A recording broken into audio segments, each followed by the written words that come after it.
هیچ کوردێک نییە ئێستا لە کوردستانە، لە ڕۆژهەڵات، لە باکوور، لە باشوور، لە ڕۆژئاوا هیچ کوردێک نییە ئێستا ئازادی دیندارەتی بەقەدەر کوردێک هەبێکە لە بەریتانیا. هەتاوەی کە سجن بۆ هاتۆتە دەروێ سەیمامەتی مزگەوتەکە وەک مامەساکاوە، خوای گەورە مەحفوظیکە. ئەو حڕێتی زۆرترە لە ئەو مەلایەنەی ئەو قافیش کە سەر بە پارتی وێچێتی.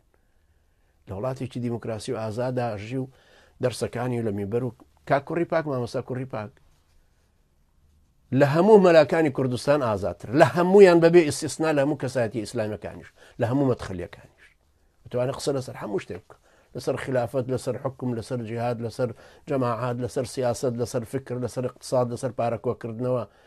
من قسەکانەکەم وەر لەسەر جیهاد دەڵم بەڵێ کۆی کەنەوە بیشێنرن بۆ جەماعەتە جیهادیەکان لە سووریا، بۆ تالیبان، بۆ یەمەن، بۆ فڵان. ئەشم دەن بە دادگا، باشە چمە دادگا واڵم ئەڵێ منەوە دینەکەی خۆم بەیانەکەم. ئەگەر لای ئەوە جەریمێ فەرموکان فەقەر ئەمگرێتەوە دیفاع لە خۆمەکەم و ئەگەر کەوتە سەرم قبوڵمە، بەڵام من بەیانی دینەکەی خۆمەرەکەم. هیچ کەسێک نییە لە کوردستان مەدخەلی و غەیرە مەدخەلی ئازادیەکەی بگاتە ئازادی مسلمانێکە لە ئەوروپا ئاژی، یا لە ئوسترالیا ئاژی، یا لە کەنەدا ئاژی، یا لە ئەمریکا ئاژی، لە وڵاتانی کە دیموکراسیان تیا تەطبیق کرد.